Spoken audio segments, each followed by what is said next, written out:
What's up, world? This is Joking Jargonaut, and this is Shiloh Jargonaut. And we have the very, very original idea that has never been done before by anyone ever of Tangent Cam. Tangent Cam.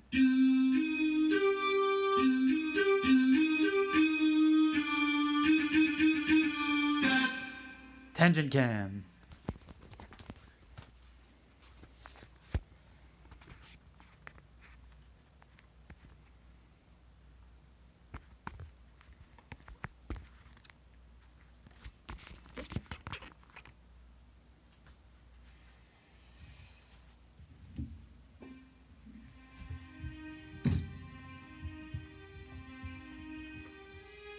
How's it going, Canada? Ultimately, I really love this place. And I love its people. But damn, you guys make me facepalm so hard I could concuss myself. And sometimes when I'm driving on the road, that's a really bad thing. So allow me to elaborate.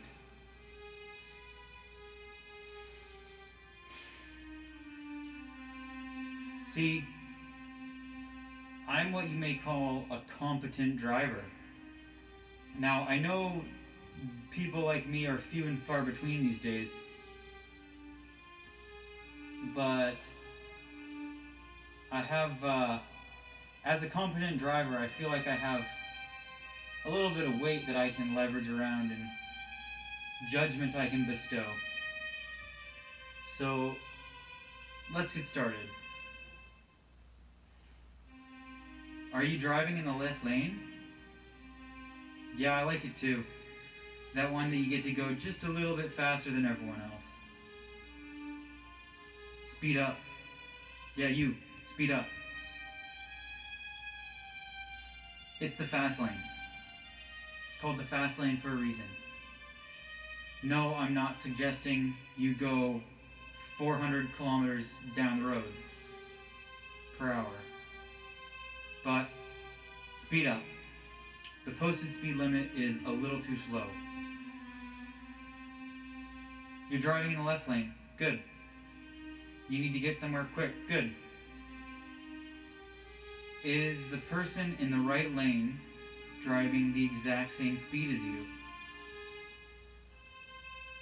Okay, well, that's not necessarily a problem, assuming there's a car gap in between you two. But if the two of you are traveling at the exact same speed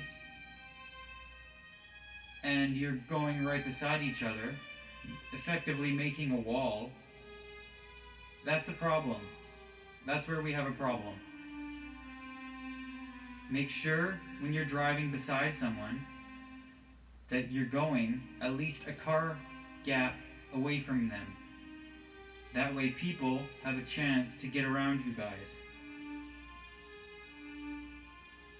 Now you don't drive in the left lane, I get it. Fair enough. You are a patient person. You drive slow because we're all gonna get there at the same time anyways, ultimately. A couple minutes difference, no big deal. You should be driving in the right lane. The right lane is the lane where the slow drivers go. If you're going to drive the posted speed limit, you should be driving in the right lane. Now, I'm going to say that again. If you're going to drive the posted speed limit, you should be in the right lane. Now, I hear you. This is all new information. It's complex, hard to follow along. I get it. But don't go acting without thinking now. That is not the objective here. If you find you're in the wrong lane and you need to be in the other lane, no big deal. But you need to do so and change in a safe transition. You need to be using your signal. you need to shoulder check. Now I get it, this is a novel idea, this is very complex, the things I'm going over, so I'll say this slow. If you're going to change the direction that your motor vehicle is projecting itself in, you should shoulder check.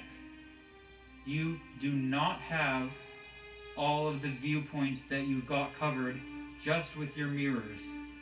You need to shoulder check to make sure there is not someone in your blind spot. Shoulder check, then you put on your signal, then in a safe moment you change lanes. Now, this ties into a very important part about driving. A part that not a lot of people seem to have mastered. That part is decision making. Decision making is one of the most important parts of driving. And I see too many of you not making decisions.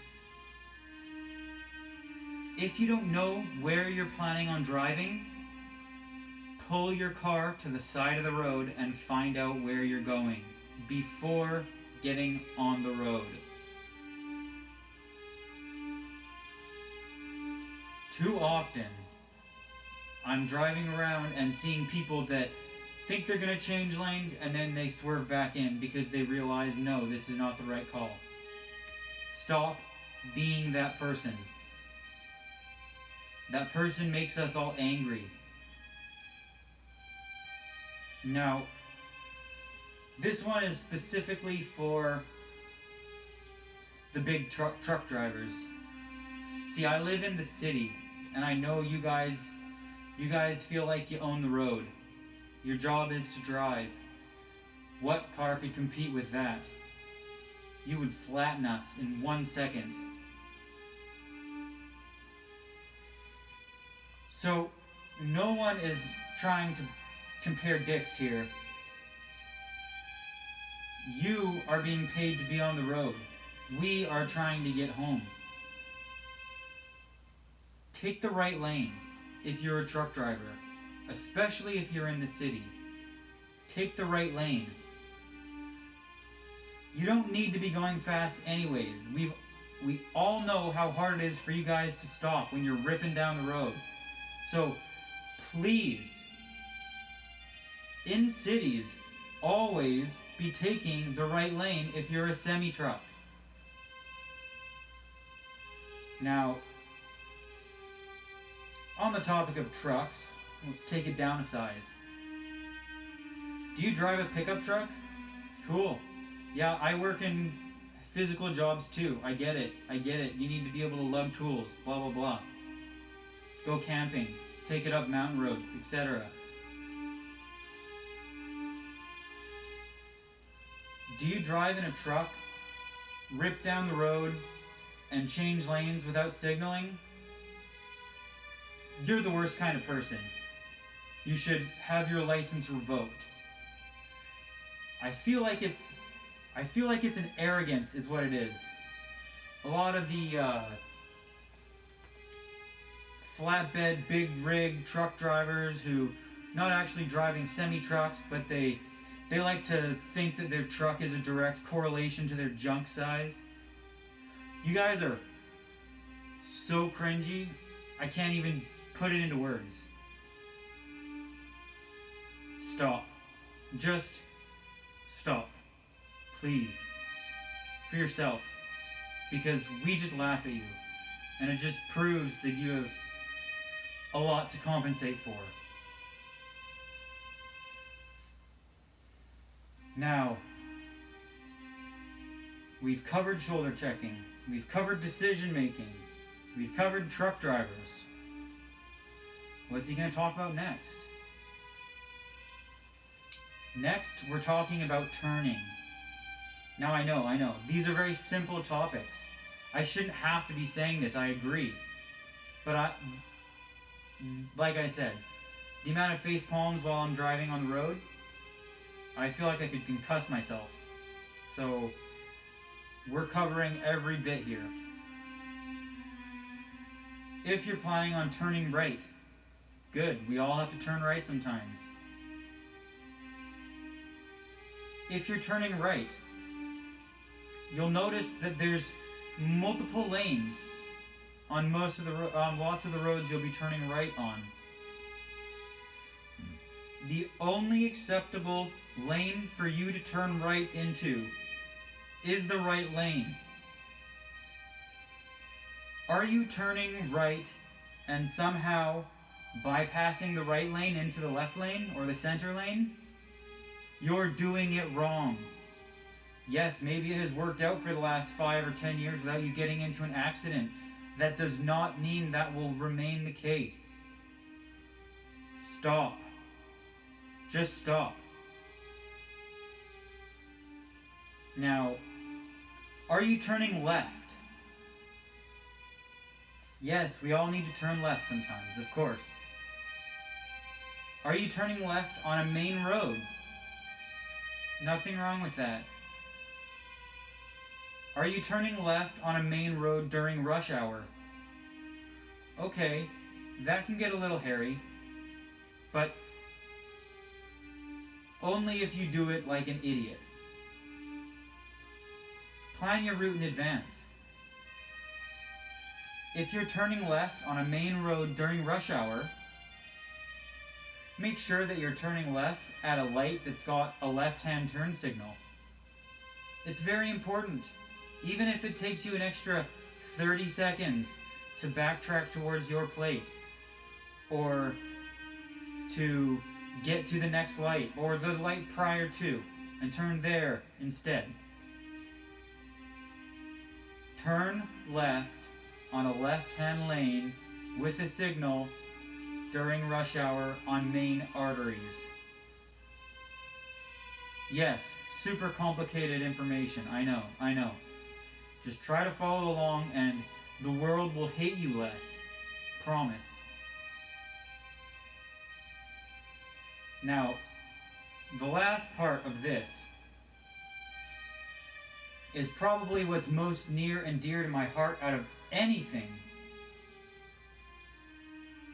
Moto, Car2Go, U-Haul, any rental vehicle. There is nothing inherently wrong about renting a car. There is nothing inherently wrong about not learning to drive when you're 16 years old. There is something exceptionally wrong about learning to drive when you are whatever age driving a rental car. Just because Car2Go and Moto are easy to get does not mean you should be driving them. Learn to drive before renting a car. I swear it's like, whenever I'm driving anywhere, if I see a Car2Go or a Moto logo, the only thought in my mind is put as many physical kilometers apart from myself and that person as is humanly possible. If I see 2 or 3, I'm just going to change a different road. I don't even care. You guys have got to be one of the worst offenders on the road. So please, as a competent driver, help get me home safely. Because I deserve it.